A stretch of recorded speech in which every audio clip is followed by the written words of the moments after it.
Chai này à con? À mẹ này, hôm trước con thấy có túi bánh treo ở ngoài cổng, có phải mẹ mang sang không ạ? Thôi thì con bé nó có ý chí như vậy thì cũng tốt.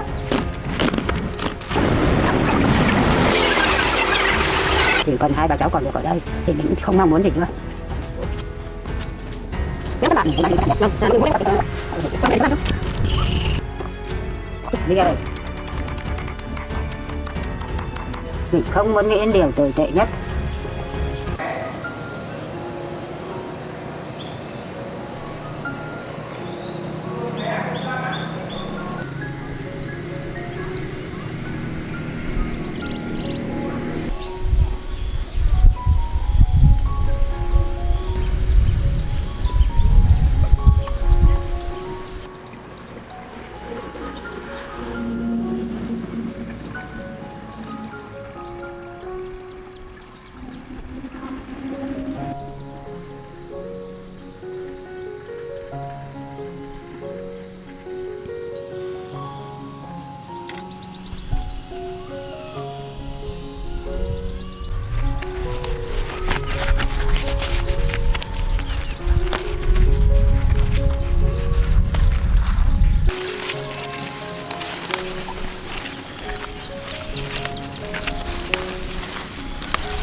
Chanh đấy à con? Con đến lúc nào mà mẹ chả biết. Con mới đến thôi mẹ ạ. Con thấy mẹ đang quét sân nên con đứng đợi. Con gọi mẹ sợ mẹ giật mình. Có gì đâu con, đứng ở đây nắng lắm. Đi vào đây cho ngồi cho mát. Vâng ạ. Đấy, con đây ngồi. Thế bà ngồi đây nhá, con đi lấy cái ghế để ngồi.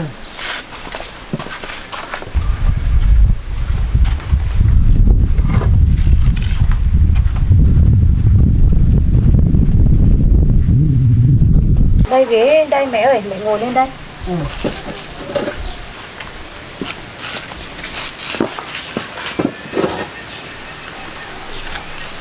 Nhà mình dạo này khác quá mẹ nhỉ.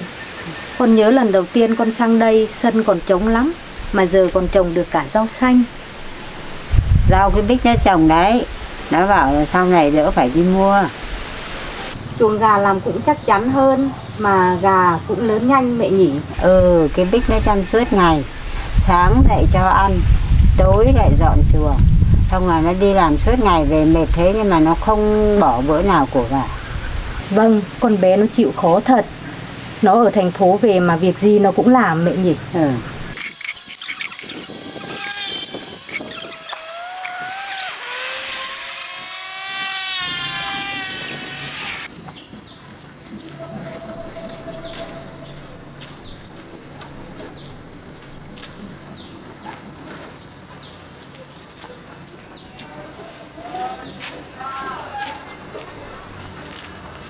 Cái Bích nó bảo là hai bà cháu còn nghèo. Nó phải cố gắng để lo cuộc sống cho hai bà cháu. Vâng, con cũng thấy hai bà cháu chăm chút căn nhà này được nhiều hơn. Có gì làm cái đấy. Hôm nay sửa cái này, mai lại sửa cái khác. Cái chậm mà chắc. Vâng, con nhìn thấy căn nhà được sửa soạn như thế này con cũng rất là mừng. Ít nhất thì mẹ với cái Bích sống cũng đỡ vất vả hơn trước. Bây giờ mẹ chỉ mong có sức khỏe, làm được đến đâu hay đến đấy, cho cái Bích nó đỡ vất vả. Vâng ạ.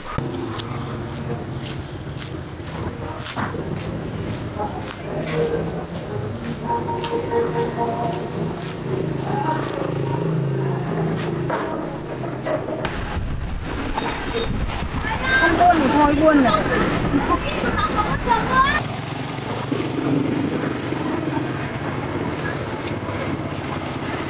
Thấy rồi.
Còn chỗ cà này mình sẽ mang về để muối.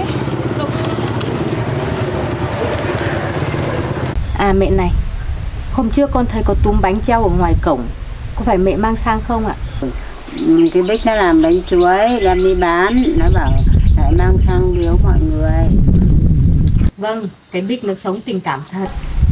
Con bé nó thương mọi người lắm. Ai giúp nó cái gì nó nhớ mãi. Còn ạ? Bao tiền cân em bán 20.000 một cân chị ạ. Vâng. Cà này em vừa hái xong đấy chị ạ. To nhỉ? Vâng, ngon lắm chị ạ. Để này muối sẽ ngon lắm đây. Vâng.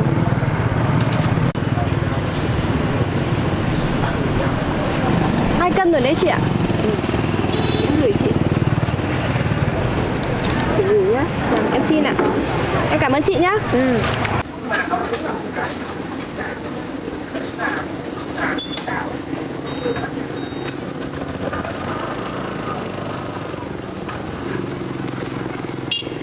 Mà mấy hôm nay con thấy cái Bích nó bận lắm. Chắc nó định tính làm chuyện gì đấy à mẹ? Nó lúc nào chả bận. Đi thu hoạch thì ra chợ bán, xong về lại chăm mẹ, chăn lu, chăm gà, tưới rau, rồi làm mọi việc thì nó bảo thêm được đồng nào 2 đồng đấy. Vâng, con thấy con bé có vẻ quý căn nhà này lắm mẹ nhỉ? Cái Bích nó coi ngôi nhà này là của 2 bà cháu. Lúc nào nó cũng chỉ mơ ước đi kiếm được tiền về để tu sửa cái ngôi nhà này để 2 bà cháu ở suốt đời. Thôi thì con bé nó có ý chí như vậy thì cũng tốt. Anh mua gà đi ạ. Em bán 20.000 một cân. Chỉ là mấy cân? Đâu ai? Em vừa hái xong đấy.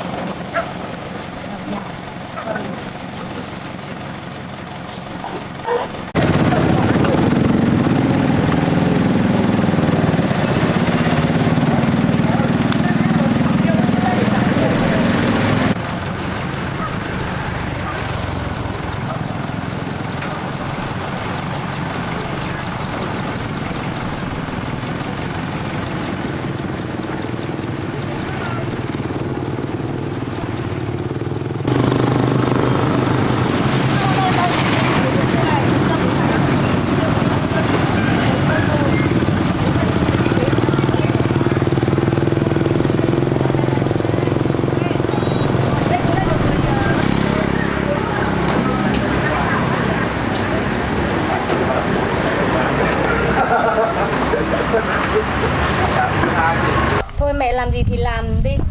Con qua ngó mẹ một tí thôi, bây giờ con phải về lo cơm nước. Con về đi, lúc nào rảnh lại sang chơi.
Em mua gà đi.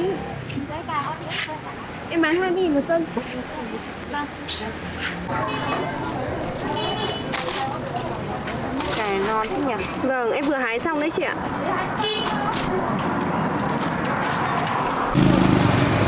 Chị cân hộ em xem đủ một cân chưa? Chị lấy 1 cân à? Có em lấy một cân này. Tách chưa được đâu chị ạ.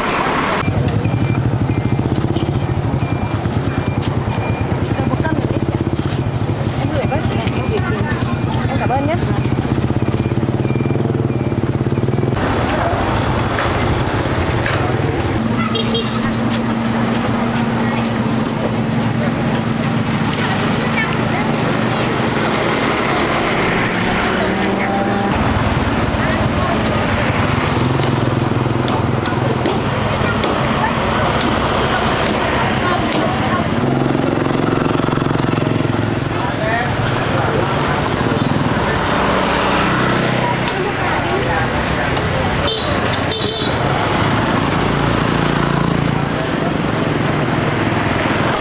Cà này bao tiền cân em?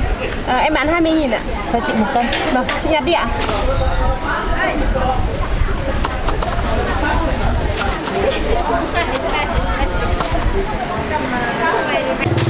Chị lấy 1 cân à? Chị lấy 1 cân. Vâng. Chắc được rồi đấy. Vâng, để xem.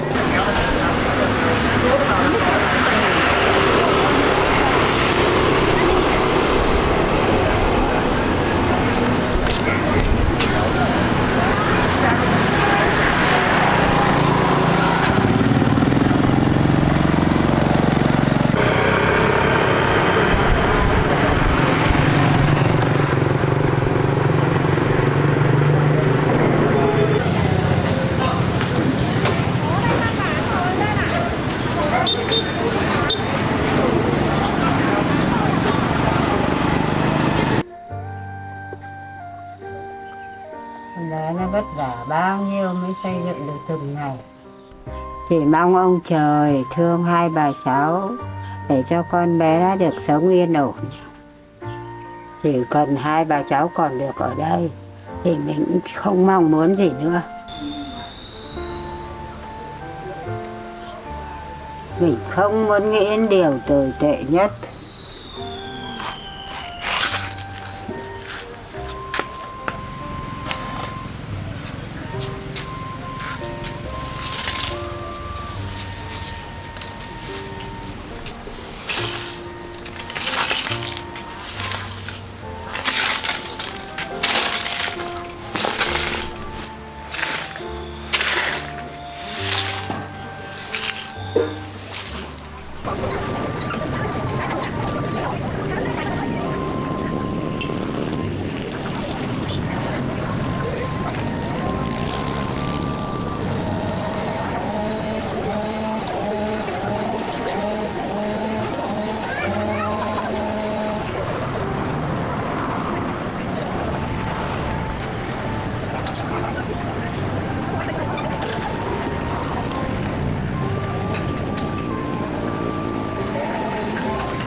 Còn chỗ này cô lấy lốp hộ cháu ấy, cháu lấy rẻ thôi.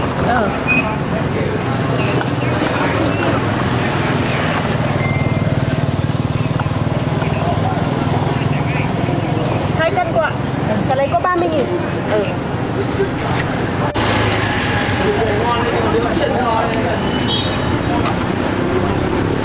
20.000.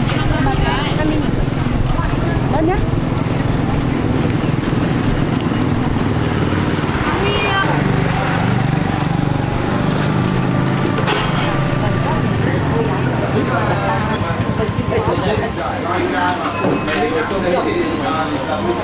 Đi lên.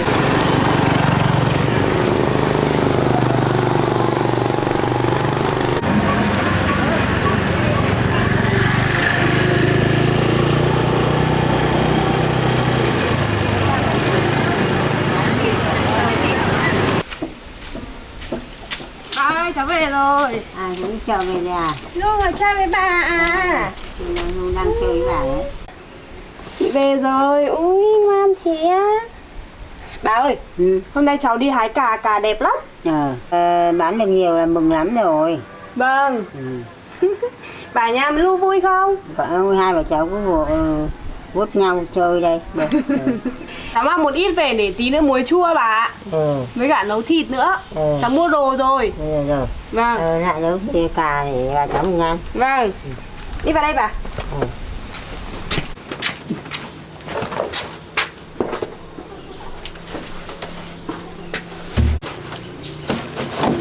Muối vào nọ này được không bà? Muối nọ này thì tốt quá. Vâng. Cháu mua thịt về nấu cà nữa đây này bà này. Thịt về nấu cà. Cái này để đựng đường nọ chưa có lọ. Cháu đổ cà ra đây nhá. Bà cháu mình nhặt.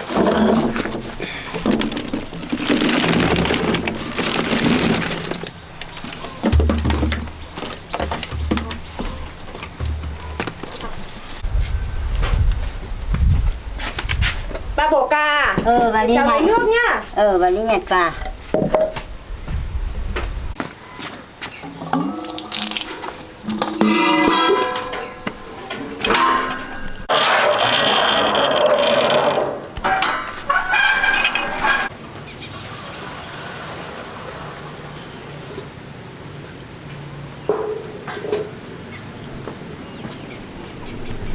Đây nước đây bà ơi. Đây, bà cho những quả nhỏ rồi.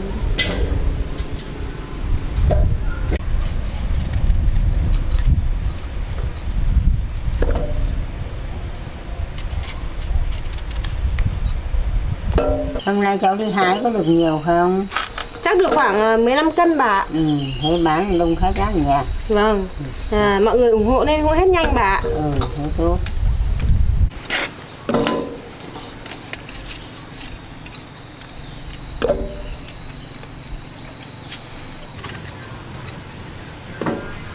Nay bảo nhà có buồn không?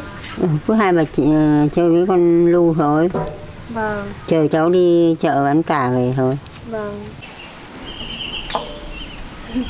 Đấy Lu ngủ nhỉ? Đấy. Chơi bà cả ngày đến giờ chị về lại ngủ à? Đấy, chơi ngày cả ngày. Hai bà cháu chơi.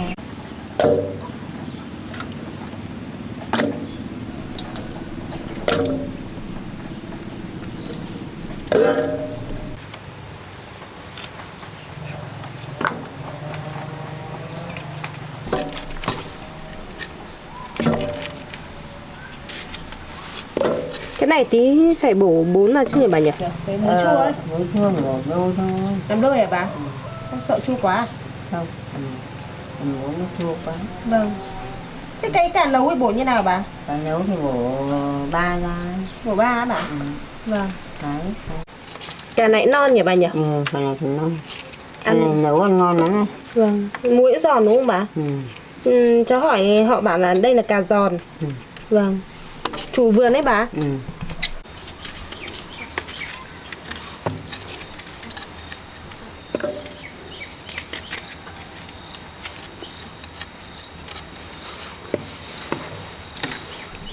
Ra ở đây. Vâng. Thế rồi cháu ạ.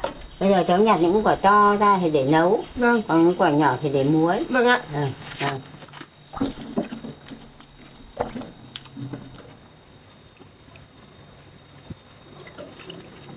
Thế quả to ra đây nhé bà nhé.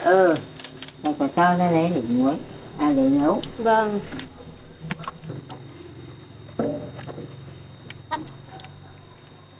Thế bà. Thôi. Vâng, cái này nhé bà.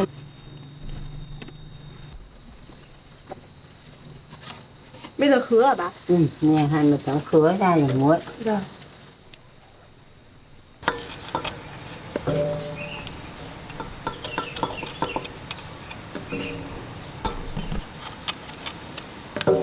Quả bé có phải bổ không bà? Không. Chỉ bổ quả to thôi ạ? Vâng. Bé không cần bổ. Cà non nhỉ bà nhỉ? Cái này muối chóng chua này. Thế hả bà? Tầm mấy ngày ăn được bà? 3 hôm. 3 hôm à? Vâng. Lâu lắm rồi cháu không được ăn món cà muối của bà. Nhớ lắm bà. Cháu vẫn nhớ à? Vâng, cháu nhớ mà bà. Trước bà muối mặn để ăn dè. Thế là sợ cháu ăn nhiều quá thì bà phải giấu đi. Ăn không có thịt đi bà nhỉ? Không có thịt thì phải để ăn với cơm. Vâng. Ngày xưa khổ rồi đấy.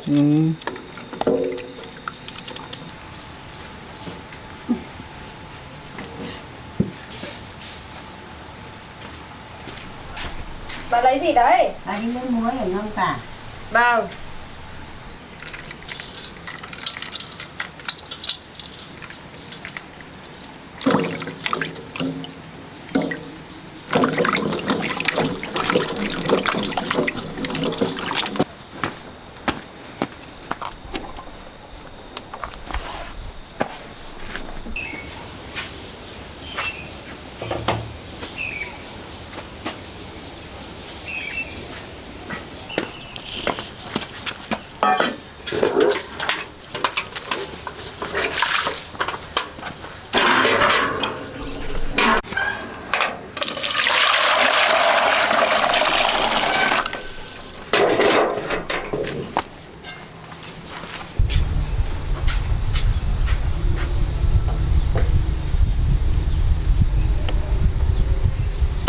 Bà ơi, bà cứ để đấy tí cháu có quét cho bà. Thôi bà lấy các tí cho nhiều việc. Vâng, cứ để đấy cháu làm cho.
ơi, Dạ, bà đi tắm rửa nấu cơm nhá. vâng ạ.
Cho thái thịt bà. Cho đi thái thịt.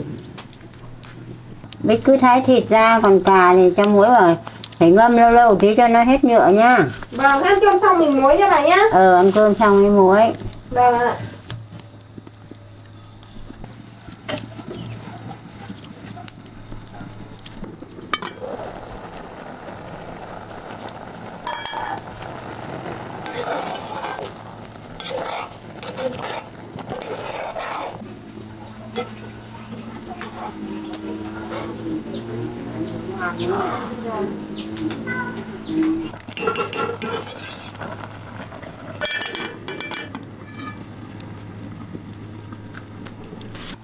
Cơm cạn rồi, bà đi ra kia bà ngồi nghỉ tí cho mát nhá. Vâng ạ.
Bây giờ bà đi thái thêm cà muối sổi ăn nhá. Vâng ạ.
Bà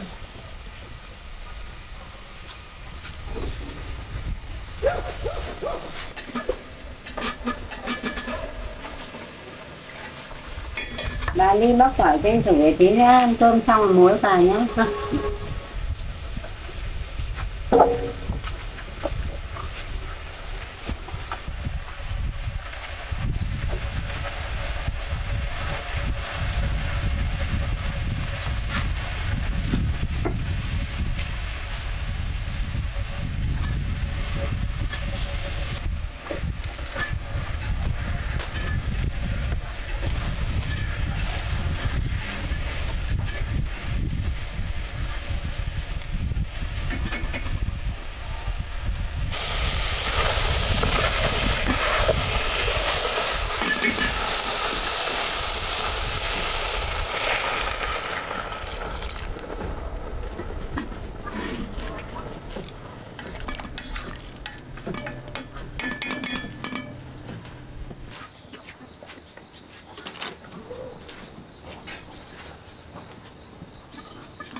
Chín nữa rồi.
Bác rửa lọ à? Được. Vâng. Có gạn nước rồi đi nhá. Bóc vào cái chậu này.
Dầu cho nó đi vào.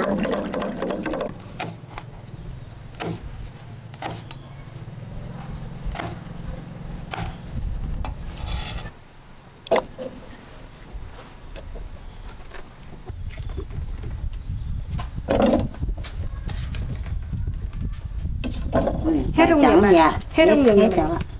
Trắng nha. Vâng.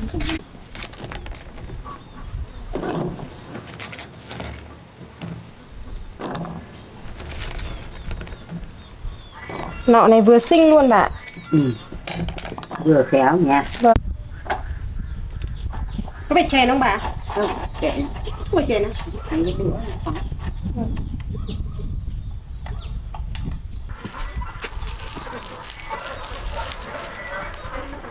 Đấy.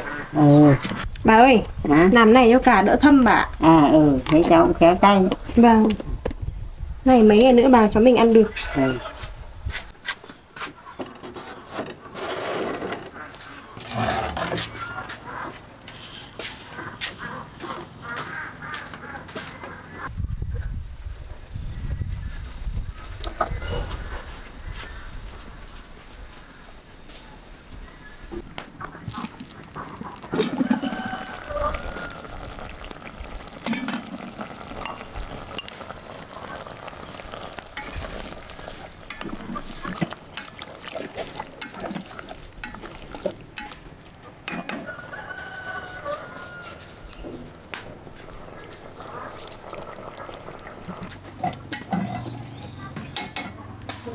Sắp chín rồi bà ra đấy ngồi chờ cháu một tí nhá. Ừ, đã chín rồi ạ. Vâng.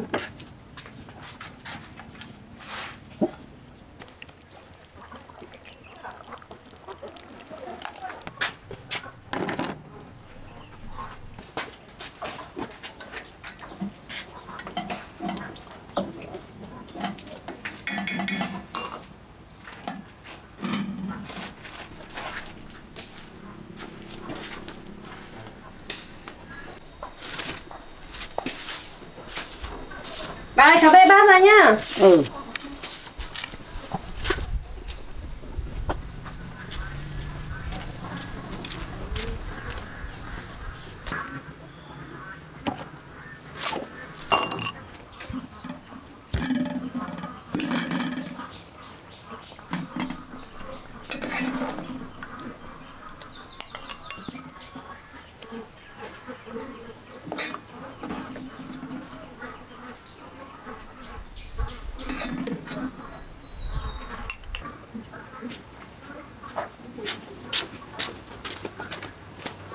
Thơm không bà?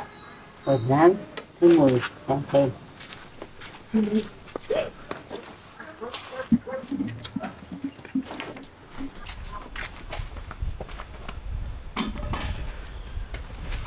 Cháu lấy cơm nhá. Cơm nhà. Chín rồi đã.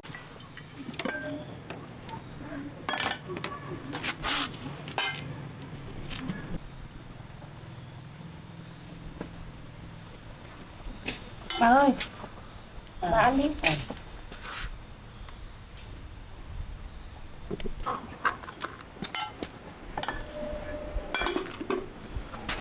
Bà ơi, bà cứ ăn đi, cháu trộn cho con Lu một lát, một ít. Ừ. Bà ăn đi cho nóng. Bà không phải đợi cháu đâu.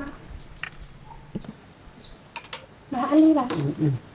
Bà cho cháu mượn cái đĩa của con Lu nhé. Đây nhớ ở luôn đây. Vâng. Này đây nhá. Vâng. Bà ăn đi. Lu ơi, Lu, về ăn cơm nào.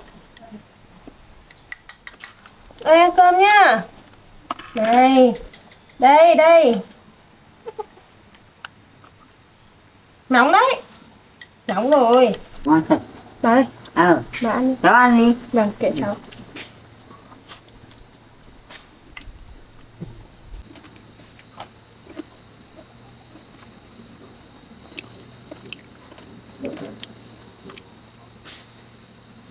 Lu chỉ ăn thịt thôi bà ạ. Ừ. Nó không ăn cơm đâu. Không ăn cơm à? Vâng. Hôm qua bà luộc trứng cho ăn được quả trứng.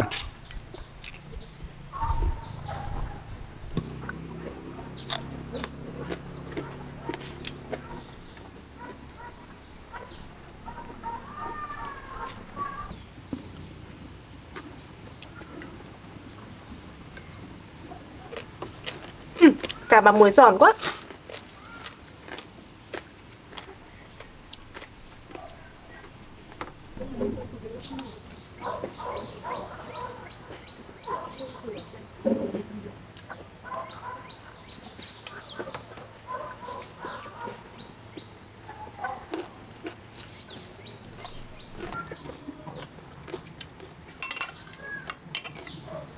Bà ơi, thịt này, thịt nó ở dưới, bà ăn đi.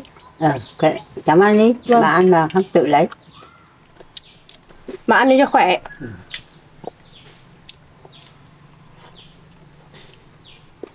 Ăn xong rồi cháu dọn dẹp đi nhá. Bà Vâng. đi vào nhà uống thuốc nhá. Vâng, thế bà đi uống thuốc đi. Bà cứ để đấy cho cháu. Ừ. Vâng.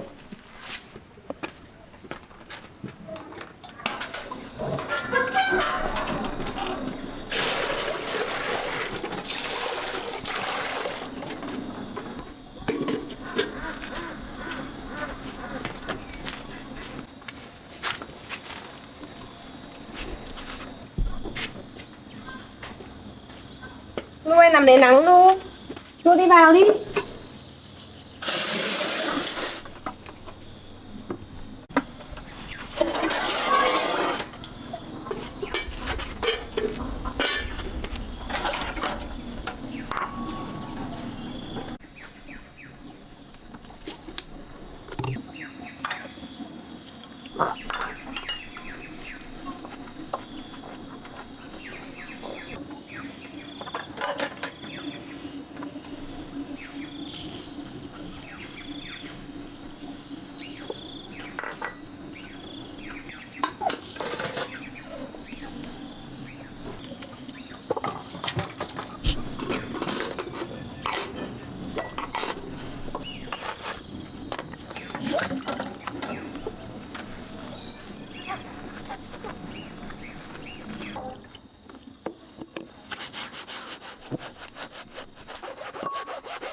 Nó nhiều việc quá đi làm vất vả.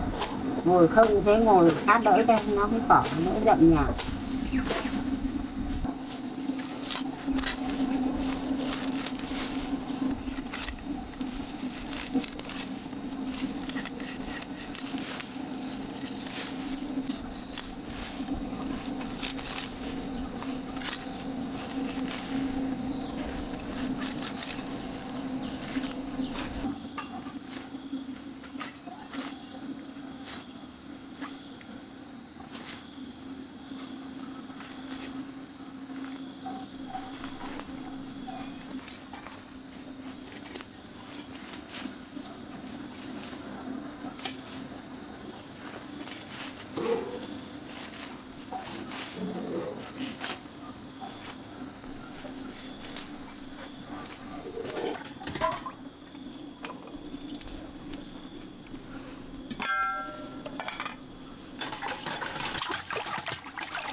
À.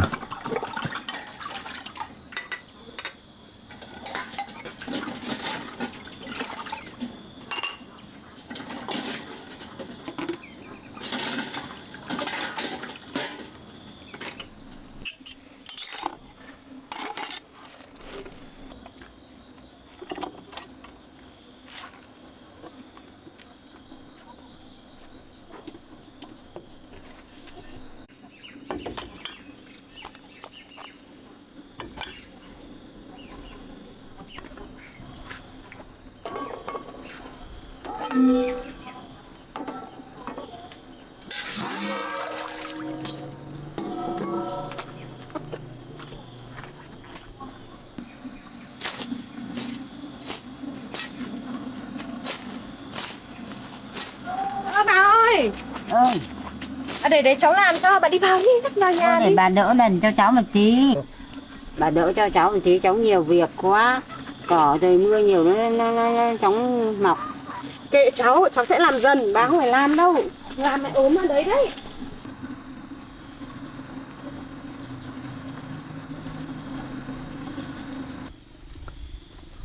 Bà ngồi đây nghỉ để cháu đi lấy chuối thái cho gà ăn nhé bà nhá.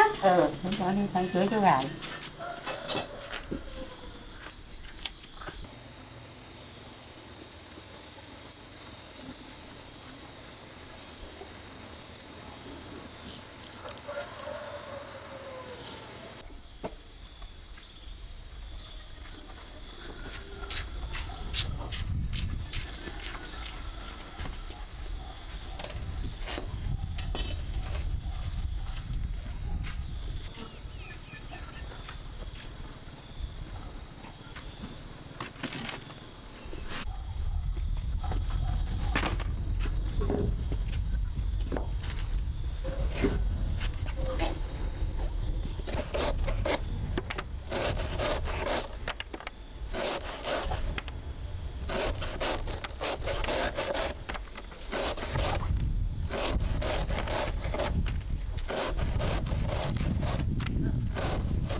Bà cứ rang hạt mít, hạt mít xong rồi là giã muối vừng, rang muối trắng nữa, xong rồi giã làm muối vừng ăn.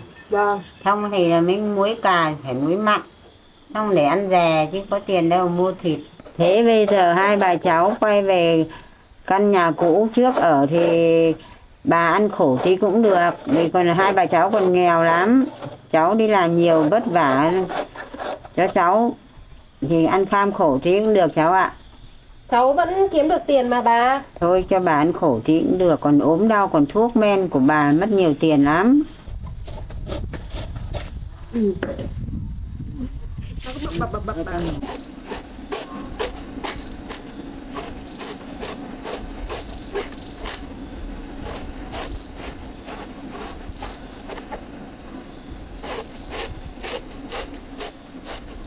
Thái thế thôi cháu ạ, thái để cho nó ăn thôi, thái nhiều quá nó ôi. Vâng, thế này thôi bà nhỉ? Nhiều Vâng. quá nó ôi. Vâng ạ, để cháu băm.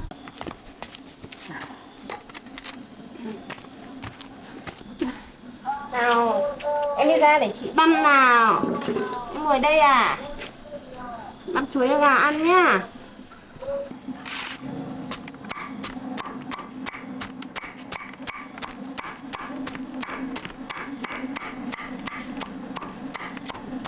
Ngày xưa khổ lắm cháu ạ, trồng rau cũng chả có rau giống đâu. Vâng. Không có giống mà trồng. Chỉ có người dân tộc họ có cái rau cải nương ấy thì họ có ở trên núi ấy. Bà, thế cái rau tàu bay là rau gì mà sao bây giờ không thấy còn nữa? Bây giờ mất giống, không có nữa. À, Rồi núi họ phát chọc hết rồi. cái đây chị mọc trên núi thôi ạ? Mọc trên núi. Vâng. Vâng. Ăn hăng hắc hắc. Ở nhà bà đói còn phải luộc, ăn vả, ăn thay cơm. Vâng. Xưa ăn rau cũng chả có rau muống mà ăn, cũng chả có rau rừng mà ăn. Vâng. Ăn toàn rau lang với rau tàu bay trên núi. Thế mà, cái này có tên là rau tàu bay à? Rau tàu bay nó mọc ở trên nương ấy. Vâng. Đem về ăn lá chân chim. Không có rau muống, rau cải biết ăn thế đâu. Vâng.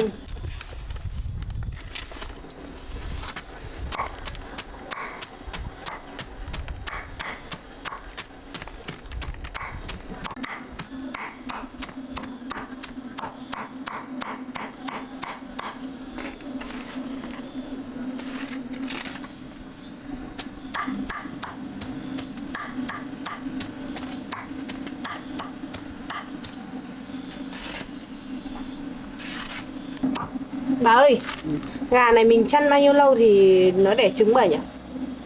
Cháu phải chăm cho nó ăn nhiều vào, nó mau lớn thì nó cũng chóng đẻ trứng. Nếu mà mình không chăm sóc nó được no nê thì nó chậm đẻ trứng.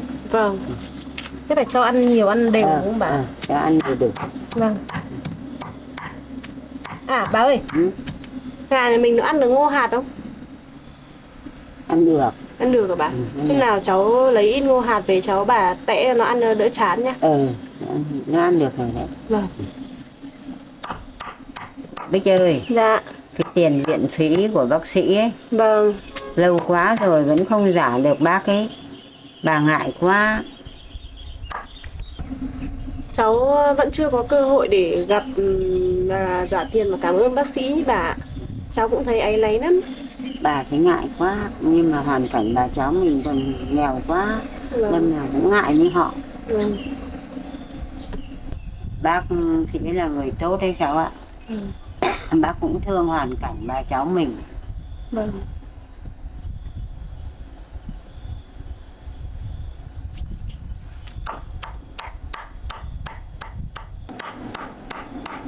Ở đây nhỉ bà nhỉ?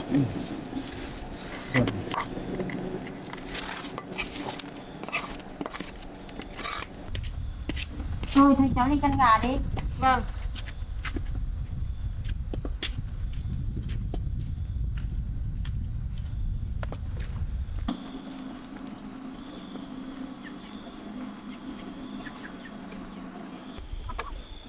Ai ui.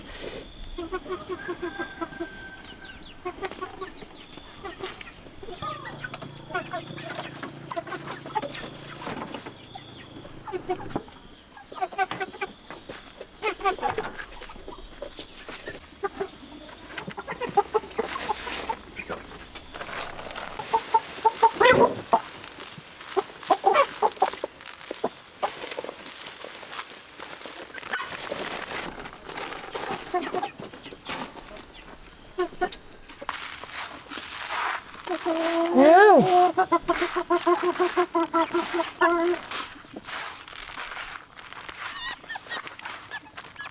Nào, ăn nào.